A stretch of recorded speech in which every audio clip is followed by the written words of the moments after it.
আমাদের ভারতীয় জনতা পার্টির মূল দর্শন হচ্ছে আমাদের যে শুধু ক্ষমতার জন্য রাজনীতি করা সেটা না, আমাদের মূল লক্ষ্য হলো সমর্পণ মনোভাব নিয়ে আমাদের এই দলটা পরিচালিত হচ্ছে।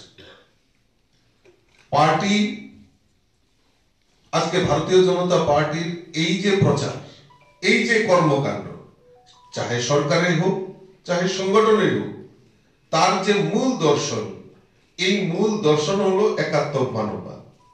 আর এই একাত্মক মানববাদের রচয়িতা ছিলেন আমাদের পণ্ডিত দীনদয়াল উপাধ্যায়। আজকে যা কিছু আমরা করছি, আমাদের সরকার, আমাদের দেশের যশস্বী প্রধানমন্ত্রী থেকে শুরু করে, আমাদের রাজ্যের মুখ্যমন্ত্রী থেকে শুরু করে সমস্ত মন্ত্রীগণ সেই একাত্মক মানববাদের যে দর্শন, এই দর্শনের উপর দাঁড়িয়ে আমাদের সরকার পরিচালিত হচ্ছে। আজকে আমরা পণ্ডিতজির কথা আমরা চিন্তা করছি, একাত্মক মানববাদ, এবং আমরা সবাই জানি যে লালকৃষ্ণ আমাদের শ্যামাপ্রসাদ, ডক্টর শ্যামাপ্রসাদ মুখার্জির নেতৃত্বে 1951 সনে আমাদের জনসংঘের প্রতিষ্ঠা হয়েছিল। আর এই প্রতিষ্ঠা লগ্ন থেকে আমাদের পণ্ডিত দীনদয়াল উপাধ্যায় থেকে শুরু করে আমাদের বলিষ্ঠ নেতৃত্বরা সেই সময় জনসংঘের নির্মাণ করেছিল। আর জনসংঘের নির্মাণের মূল কারণ ছিল, মূল প্রেক্ষাপট ছিল এই ভারতের অখণ্ডতাকে রক্ষা করার জন্য।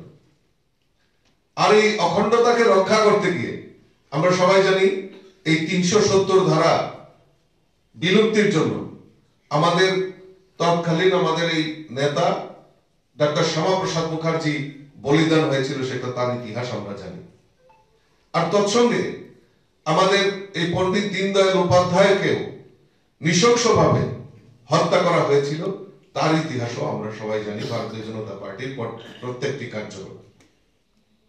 পরবর্তী সময়ে অনেক উত্থান পতনের পর আমাদের প্রয়াত প্রাক্তন ভারতরত্ন অটল বিহারী বাজপেয়ী 1980 সনে ভারতীয় জনতা পার্টি প্রতিষ্ঠা করেছিলেন।